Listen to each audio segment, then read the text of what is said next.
Welcome to Movies That Matter, the podcast about recent films going above and beyond the call of box office returns to boldly explore a social issue affecting people's lives.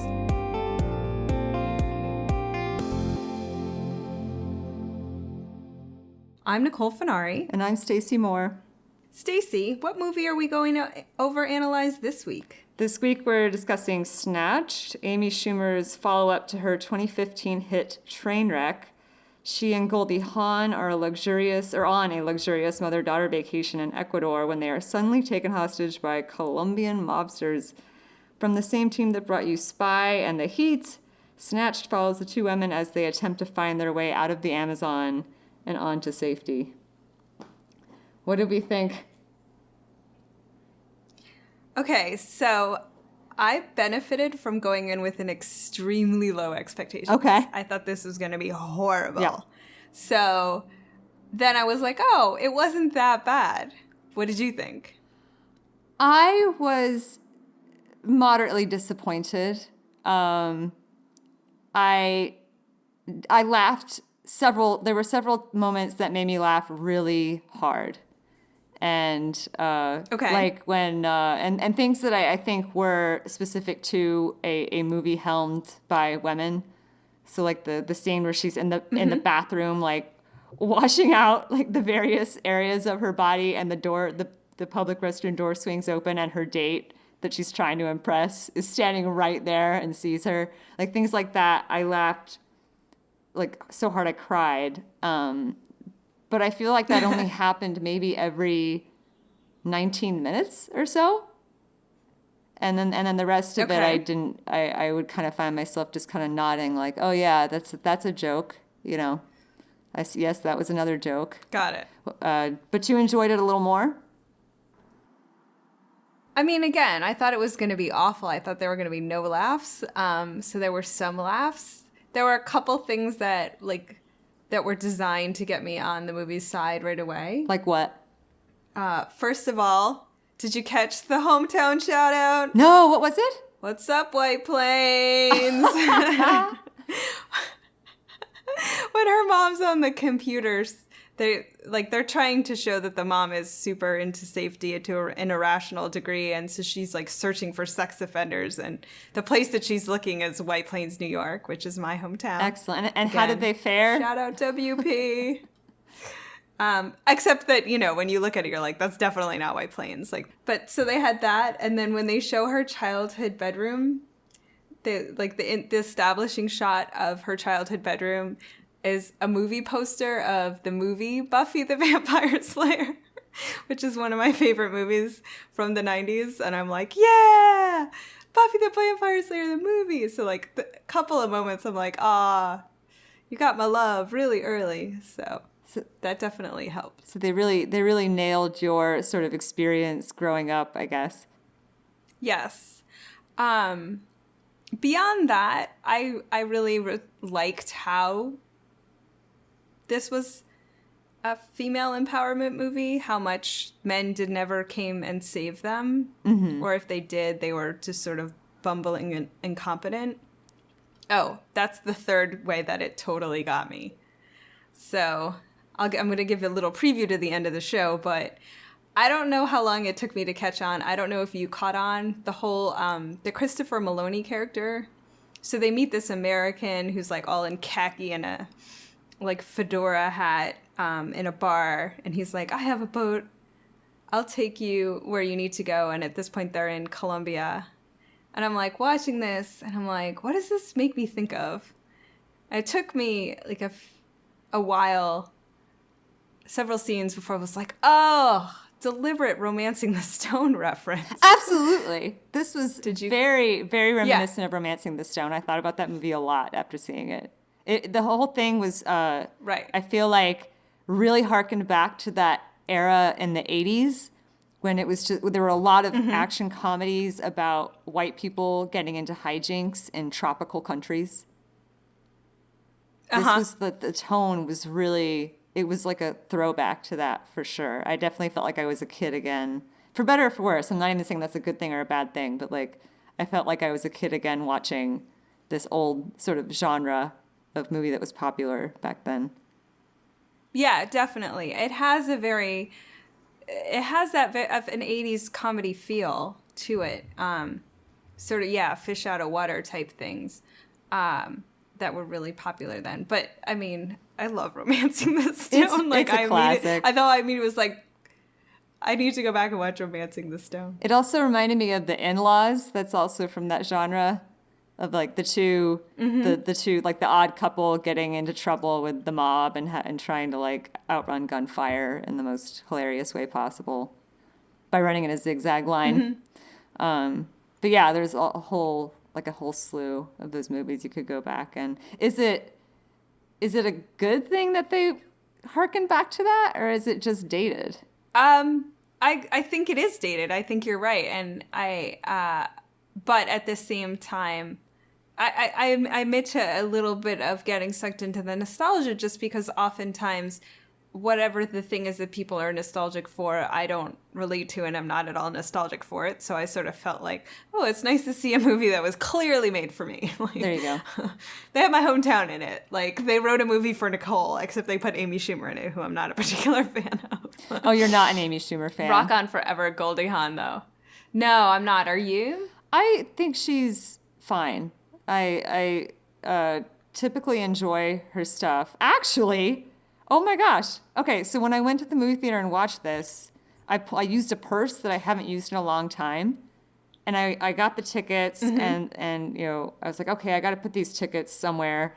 I'll just put it in this random pocket I never use. And I unzipped it and there was an identical set of tickets already in the spot I was about to put them in. And I pulled it out and it was tickets to Trainwreck. Ha! That I saw, 2 years ago with you? It was dated from 2015. Yeah. Anyway. But yeah, I enjoyed Trainwreck. I enjoy her sketch comedy typically. I think she's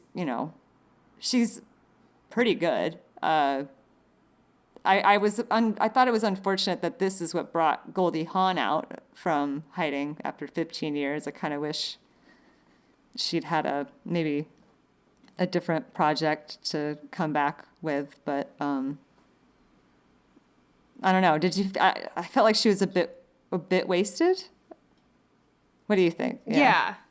I think, again, the other thing I liked was, you have the Wanda Sykes and Joan Cusack's characters, they're sort of wacky sidekicks in this movie, but they're helpful and they're friendly, and when the two leads need help, they call them, and they don't, there's not a lot of, there's a man that needs to come and rescue them. Like, it's very... Although she asks for that, female... right? To comedic effect. Like, she'll say, like, I need you to be that guy that comes through and helps me save my mother. And he goes, I need you to be that girl that takes her box of belongings and lets me go back to my office. Right. Which I can tell you from much less traumatic experiences is true. When these consulates, bless their hearts, they're like, I wish I could help you, but really I wish you would just walk away so that I could go back to my low-paying government job. Yes. Yeah.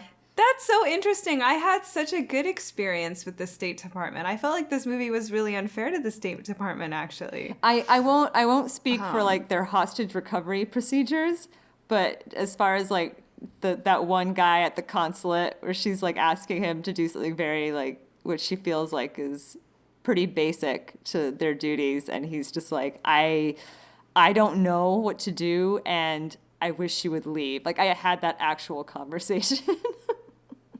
Really? Yeah. But on the whole, I think you're right. I think Department of State is a they are an airtight organization of competence and intelligence, and I would normally trust in them. But I think I've had that experience for sure.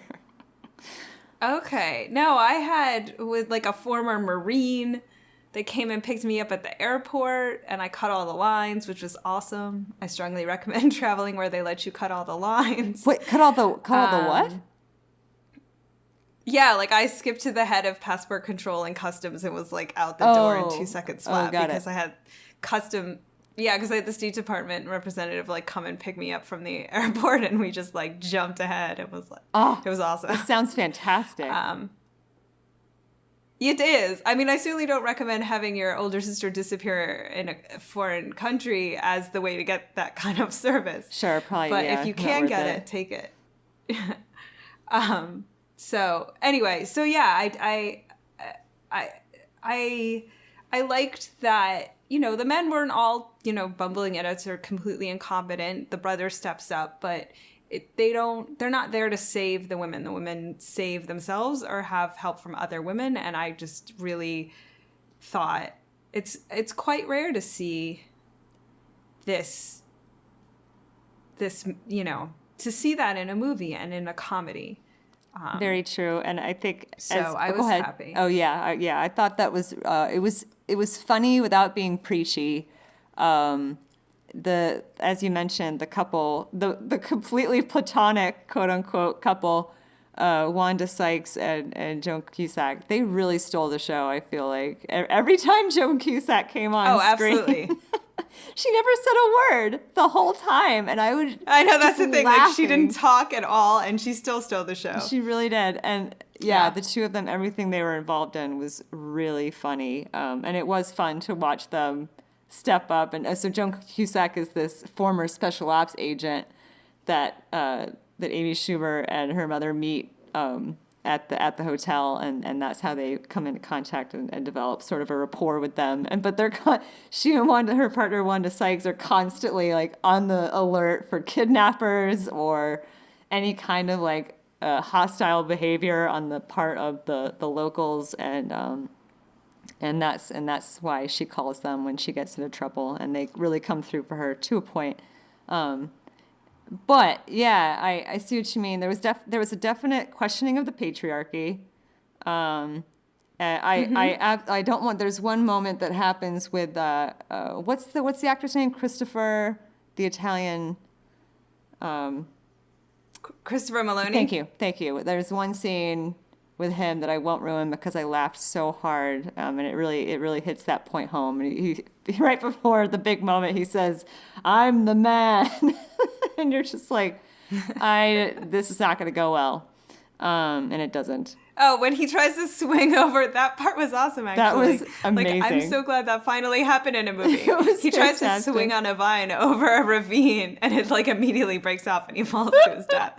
And yes, you're laughing at death, but you're like, oh, God, finally. I laughed at death so hard. I laughed at it. And even though you knew as soon as he grabbed that vine, you knew what was happening, and yet still, just watching it occur, I just lost it. Like I split my sides. It was so funny, and he's so good. He is amazing. Oh, I just got to kind of cap that off. And then she meets the two doctors, the two I guess Amazonian. They didn't really say which country they were from. Amazonian doctors who live in this indigenous village where the women do all the manual labor. And the men sit in their huts, and Amy Schumer points this out and says, like, well, wait, what do the men do? And the doctor's like, oh, not much. And she goes, well, that sucks. And he goes, not for the men. Which I thought was pretty funny. It's like, well, yeah, I guess that's true. Of course they would set up that system. I did feel like that moment was a little bit forced. I felt like the rest of the, it's like, I'm Amy Schumer. I have to say feminist things. And I felt like the other aspects that you mentioned that we've been talking about were actually far more entertaining and effective than having her sort of point out, like, this indigenous culture is backward and sexist. It's like, oh, okay, well, thank you. All right. Yeah, the character development didn't come off extremely well. Like, she learns to save her mother, and then she's like volunteering at the end of the movie, and you're like, I don't see that character growth didn't really. It was also very forced. Right. So it was. But so the only other thing I was gonna say, like, how do we're judging a comedy here, so you got to judge it on the laugh factor, and physical comedy went out of style for a while there. Gross out humor was in, and then physical comedy was out. I do not like gross out humor. I did not appreciate, there's a whole scene with her with that tapeworm, pulling out a tapeworm of her throat, which is like gross and not at all funny to me. So I do not enjoy that. But I did laugh a lot for that. She took a good pratfall. Goldie Hawn had a great spit take. You know, again, the vine breaking off. Like, there was a lot of really good physical comedy in this movie. So I think that's also why I found it funny and I really appreciated it, because I just love physical comedy. Like, people falling down is the funniest thing that could happen to me in my world. In any culture, in any era, someone falling down will always get a laugh. That's always going to kill. Yeah. Yeah. I mean, or like a pie to a face. That never goes out of style. Like, it'll always be funny. So I did find myself laughing more and enjoying it more than I would have. Then I just expected it to be gross Amy Schumer acting like a jerk for 90 minutes and was sort of dreading that. So I did come out with a little bit more positive feeling than I was expecting. Oh, that's good. That's good.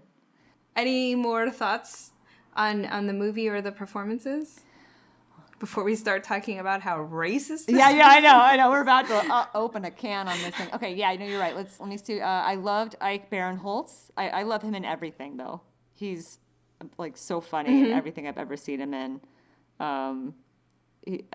Let's see, anyone else? Goldie Hawn was fine. I already said Joan Cusack was divine. All right, yeah, I think that's good. Oh, and that Australian guy was smoking. He was really cute. I don't know where they found him. Yeah, but I'd totally get kidnapped by him. Right? I love how she sort of like considers calling him towards the end. I thought that was hysterical. She has to think about it for a minute. And they're like, no. It's all dark and hairy. Yeah. Sign me up. Right. Okay, all right, no, let's do it. Let's get into it. Okay, so a little bit of backstory for me. I studied abroad in Ecuador when I was in college. So, but I never actually visited the coast. I was in Quito, and then I was in the Amazon there. So I didn't go down to Guayaquil or any of the potential beaches I thought this might be at. So, like, point number one, Ecuador, you may notice, sounds like a word in English. Like equator. It's freaking hot on the beach in Ecuador. It's on the freaking equator. Her mom, like, all bundled up in those clothes to protect her from the sun. I'm like, I know someone who went to the beach in Ecuador and it was so hot it melted the nail polish off of her nail. Oh, jeez. Okay, yeah. I'm like, it's the point when I was like, nah, it's like super hot there, and all the time because it's on the equator. But I was just like. So people make the complaint that people treat Africa as if it's a country. You know, like there's no differentiation. Nobody knows anything about any specific country in Africa. Africa is just like this monolith. That's exactly what they did with South America here. Like Ecuador is not Colombia or Venezuela. People do not get kidnapped in Ecuador. That was just ridiculous. Yeah, check me on my geography, but is Ecuador even? It's south of Colombia, right? It is. Okay, and then and that's like sort of the tail. I mean, it does end of the border Amazon. Colombia, and the beach scenes were just like, I don't know. They didn't look realistic to me. It looked like Hawaii. I was like, this isn't South America. The people didn't look Ecuadorian either. So I guess the main bad guy, turns out he's from Spain. Oh, okay. But the guy who was the doctor in the village, they looked okay. But I just sort of like, again, like all Latino people don't look alike. There are regional differences. And just that scene in the bar. So when they go to their like secret fantasy bar in the middle of the woods and they're doing capoeira, and I'm like, capoeira is Brazilian. Right. Although it did occur to me that could have just been like douchebag backpacker expat bar that they were at, where they would have been doing capoeira and like fire campfire twirling and hula hooping. I'm not sure if that was the feeling they were going for, if it was supposed to be locals. In which case, yeah, I remember thinking, isn't that Brazilian? Totally. Yeah, fair point on the douchebag backpacker culture that would totally do capoeira at a party. Mm-hmm. Like, I'll give you that one. But so it was just sort of like, oh, South America's all alike, and I'm like, look. By all means, I wouldn't recommend going to Venezuela. As a blonde person, you're going to get kidnapped. In Ecuador, you're just going to get mugged. Maybe raped by your cab driver. But I'm like, it's not a hot spot for that type of kidnapping. Like, no, and that was just really frustrating. I did love the whole conversation with the guy who said she would be safe from sex trafficking. She's like, you mean my mom, right? I should hide, right? And he's like, no, you're fine. Your poofy face will protect you. I thought I was going to die laughing. But yeah, no, I find that, and I did some backup research on this, but the whole Americans getting kidnapped abroad thing is like, you're more likely to get eaten by a shark or killed by a vending machine falling on you than to be kidnapped abroad. And most of the kidnappings happen in countries where the Taliban and ISIS are active. There's a few that happen in Colombia, and then that's about it. Like, it doesn't happen pretty much anywhere else in the Western Hemisphere, essentially. And even then, it's only like a few at a time. I also did my research, and it confirmed what I had already known, which was in Colombia, it was because of the FARC, right? But there wasn't like a guerrilla movement in Ecuador. So like nothing like the FARC exists in Ecuador. Right. And then again, common in Brazil, common in Mexico City, but again, and in like Juarez or whatever, where they just kidnap everybody, right? Sure. Like, they kidnap the baker. You know, where there's like, major drug gangs or like guerrilla movements, which I would say ISIS falls into that category. It is common. Mm-hmm. But yeah, they just were like, oh, South America is all one big thing, and everything that's in South America is like everything else. And the geography didn't make any sense, and none of it made sense. And that just really... And they're all out to get you. Like, they even had a dorm, it looked like. The mobsters had a dorm somewhere where they just kept all of their kidnapping victims. Yeah, I didn't appreciate how... And all the mobsters just seemed very they seemed like, third generation Xeroxes of a Latin American villain that, the director, I guess, had seen in a movie once. It was all just a mess. Even right down to, okay, let me ask you this. That bar that they go to at the end, the one that's in Kuala Lumpur, and she says, like, oh, I'm volunteering. Yep. Where was that supposed to be situated? Was that supposed to be on a beach? Was it on a rooftop? Was it? I don't know. Was it in the woods? Because Kuala Lumpur is it's like New York City. It's urban. It's not quaint little, tiki bars on the beach. And I kept trying to I was squinting my eyes to see, wait, is that supposed to be on maybe a rooftop of like a 40-story skyscraper or whatever? But it looked like it was just kind of your like a carbon copy of a tiki bar from, I don't know, Key West or something. And they're like, this is Kuala Lumpur, because that's an exotic place. It's like, that's not what Kuala Lumpur is like. It's nothing like that. It's more developed. I've been to Penang, but not to Kuala Lumpur, so yeah, I'm totally with you. Even Penang looked more developed than that place they were at in the end. Oh, yeah, exactly. Like Penang's also a city. Right. I found that to be I was like, no one who involved with this movie has ever been to KL. Like, nobody has any idea. Yeah, no one's ever traveled abroad. Or maybe they've just been to Europe. And they're like, close enough. Very frustrating. I could feel very elitist and very superior right now. I'm like, I just, all these not well-traveled people, it just makes me... it just gives me indigestion to think about it. But yeah, I feel like no one on the movie had actually ever left LA, it seemed like, except to fly to Hawaii to film. Right. Exactly.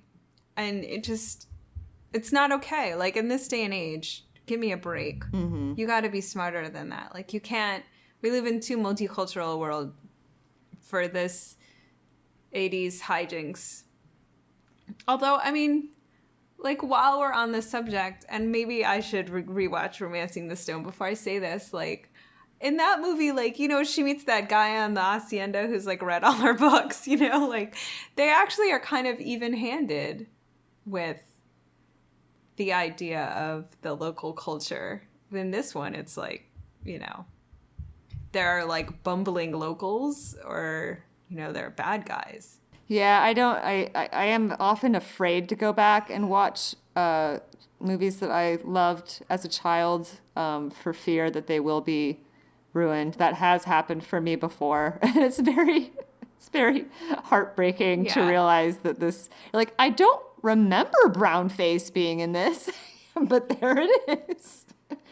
And that kind. But I was really upset. So I'm working my way through season 2 of Master of None, which is so even better than season 1, and I love it so much. Nice. But that episode of Indian actors, I can't forget what it was called, where they're like, the guy from Short Circuit was in brownface. I was like, no, exactly, no, exactly. I can never watch that again. Oh no! Like, I was so sad. And they're like, no, it's not. So no, he's not. He was in it. Like, watch it again, and they run it back. He has to show them. He has to literally, like, no, watch it, and sits them down. They're like, oh my god, yes, he is.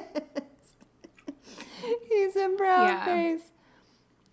Yeah, I was thinking even farther back than that. I was thinking, I watched Gangadin when I was a little kid, and I remember thinking that, like, okay. Yeah, I remember thinking that the title character was this, you know, revered hero, in my little 6-year-old mind's eye, and then I watched it again, like in college, and it is not respectful. It's not as respectful as I remember it when I was 6. It's actually quite heinous, but yeah, that's the one that sort of kept me from going back and watching old movies just for that reason. I hear ya. It's not a bad policy. Okay, so we, you know, yes, this movie was racist, but it was also a female-led comedy, and I do want to support those generally. I do want to. I mean, I remember when the very provocative Christopher Hitchens article came out, again, saying women weren't funny. And immediately everybody was just like, but Tina Fey. Right. Always the right answer. Yes. But at the same time, like, not making as much headway as I would have hoped. So do you think this proves or disproves that women are funny? I'm gonna give a cop-out answer. And cite an episode of 30 Rock where Tina Fey tackles this question, and she and her I guess her partner in comedy within the concept of the show, to prove that women are funny, they stage their 2-woman show from back when they were in, I don't know, an improv group in Chicago. And right as they're about to start it, they cut over it with a song, and the lyrics are basically, you know, it's like a vaudeville style song saying, "We don't have to prove anything to you," and they don't even show the 2-woman show. They basically they don't even go that way, and I hate to be defensive about it, but that's kind of how I feel. I'm kind of like, you know what? I don't have to prove anything to anybody. Women are funny because people are funny, and some of those people are women. And am I going to hold up Snatched as proof? No, probably not. But I'm not going to hold it up as proof that women are not, I'm not going to use it as an example of a movie that is not at all funny. Like, there are definitely funny moments in it, and it's not, like, it was probably worth paying to stream it, but maybe not to see it in a movie theater. But certainly better than watching it for free on, like, an airplane, you know? So Yeah, so a friend of mine was like, would you recommend it? And I was like, you know what? If it comes on TV, give it a shot. Like, but it is super racist, so I probably shouldn't say that. Yeah, but at the same time, you said, like, that scene where she's basically, I don't know what it's, you know, the the sink showering off her armpits and then her lady bits just in case, like, and the door swings open, and I'm like, that's such an essentially funny moment that is very and they make eye contact, much a female right? funny like, movement. like he knows, she knows, like, he it's knows. great. Yeah. It's great. It's hilarious, and it's all about, you know, it's funny to men, I would think, as well as women, but it's something unique to women. Like, it's a girl joke, for lack of a better word. So, but I do think, like, I mean, I think the discussion is just, it's, you know, it's infuriating because of I suppose you could say that the market bears it out, but, like, women are just not given opportunities to be funny and be leads in funny movies in the way that men are, like. And so, I mean, it seems like whatever Tina Fey and Amy Poehler are doing, they're doing just fine. Melissa McCarthy, the most unlikely of breakout comedy stars, her movies do pretty well at the box office for comedies. Yeah. And so I just get so frustrated, not to hammer Tina Fey into the ground, but I tweeted this out. I've been watching the newest season of Kimmy Schmidt. May's been a good month for streaming, FYI. And, you know, the great Carol Kane is on that show. And everybody always talked about what a genius Andy Kaufman was. Like, he's such a genius. He was so funny as Latka on Taxi. Well, Carol Kane played his girlfriend, Simca, and, you know, was just as funny, doing the same shtick. And no one ever gave her a credit for that or called her a genius. And granted, she didn't do stand-up the same way Andy Kaufman did, but it's like, when a woman does it, it's just not as good or not as important, and they don't get the attention or focus. And that, I think, is changing slowly, and I'm super happy about that. But I love how much, like, having Goldie Hawn in this movie, like, I really love how much some of the newer female comedians are going back and sort of supporting the generation before them, like the older sisterhood and of Goldie Hawn or, you know, the Carol Kanes of this world, who've been doing it for years and never gotten their due or their credit. Yeah, Carol Burnett, of course, you know, classic example. Yeah, her and Lucille Ball, I think, were the two that, like, actually got the kudos they deserved. But you look at Madeline Hahn and all of those Mel Brooks movies, she's hilariously funny. She is, yeah. No one ever made a movie just for Madeline Hahn. Like, Madeline Kahn, sorry, I'm confusing two actresses there. So yeah, Roland Zahay, right? I'm just, yeah, she's great. So I'm super excited to see women being funny, because people are funny, like you said, and having women be funny just means there's double amounts of people who can be funny, not just because they're funny because they're women, but sometimes they're funny because they are women, like, because they tell jokes about stuff that we relate to that men don't tell, and that's nice too. Right. It's a matter of perspective, right? Like, we've got this whole other perspective that we're all going to understand, the references and the life experiences behind them that inform the jokes. And it's nice. It's nice for us, right, as consumers, to be able to hear someone referring to something that we get. And it's not just the, like, oh, so I was trying to bag this chick the other day, and here's some hilarity that ensued, and you're like, yeah, that's, I guess intellectually I can sort of imagine that's how that would have gone out, but I just I don't care. I don't care like what you went through to hook up with a chick in a bar, and I don't find that interesting because I can't relate to it. And so yeah, it's nice to have these people coming up that can tell the stories that I relate to. And I actually wanted to, I'm glad that we went and saw it in the theater, even though I probably wouldn't recommend it $14 worth. Maybe go see a matinee. But I'm glad I did pay to see it, because afterwards, apparently I looked on Twitter and there was this concerted and organized effort by the alt-right to trash the movie on Twitter. Like, they... Really? Yeah. They're like, well, I would never go see that movie with foul-mouthed, left-wing Amy Schumer. Again, someone should tell them how racist it is. Maybe they wouldn't like so much. You guys, don't knock it before you try it. Exactly. It's like, but it's super harsh against South Americans. They might find that redeeming. Definitely. Oh, man.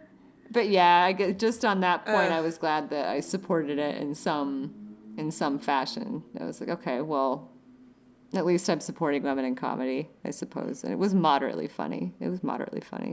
Yes, it was moderately funny. Again, go in with super low expectations. Like, don't let this raise them for you. Right. But see it on TV. Right. Given that we've stated our opinions clearly, do you want to give it a social impact score? Social impact score. On a scale of 1 to 10, 1 being it changes nothing and 10 being the world we once knew is gone forever, I won't give it a 1 because they did at least try to tackle, the patriarchy and gender roles and, women being saved as opposed to saving themselves. But it didn't do super well at the box office. I feel like after Ghostbusters, which was also directed by Paul Feig, or Feig, depending on how you pronounce it, and now this. This was the script writer was from Ghostbusters as well. This was a different director. Oh no, I think Paul Feig directed it. No, this was directed by James Levine of. Oh, you're right. It was James Levine of 50/50. Yeah, you're right. Otherwise, Melissa McCarthy would have been in it. Yeah, right. Yes, that's right. It's like, where was she? That explains it. No, you're right. The scriptwriter, thank you, from Ghostbusters. I feel like it's been a couple of misses for her on the box office so far, and so I do wonder if it will actually hurt the cause. So I'm going to say 2. Yeah, I think I would give it a 2 for exactly those reasons. Although I feel like then I question and call me out. Like I'm like, oh gosh, is like racism less important to me than sexism? I know it's. I give it a point for chicks, and I'm a chick, so I'm biased, and I can give whatever social impact score I want to, listeners. So there. I don't need anyone's permission. Like It's a matter of. But don't stop listening to the podcast. It's a matter of intersectionality, right? There's like all these different dimensions. So like absolutely credit for some, demerit for other. Some of the dimensions they'll score very well, and others they'll not maybe score so well at all. And we just have to take it as a package sometimes, I think. Agreed. You do. And we can also reject them as a package. Yeah, let us know what you think. Yes. We would love to hear from you. Yeah, we would. And we hope you enjoyed this episode of Movies That Matter. If you did, please take a second to leave a review on iTunes and recommend it to your friends. Check out www.moviesthatmatterpodcast.com for links to things we've talked about on the podcast. If you want to talk to us, leave a comment on our Facebook page or on Twitter with our tag @MoviesMatterPod. Also, check Twitter to find out what movie we're overanalyzing next. And remember, movies matter. And so do you. We'll see you next time.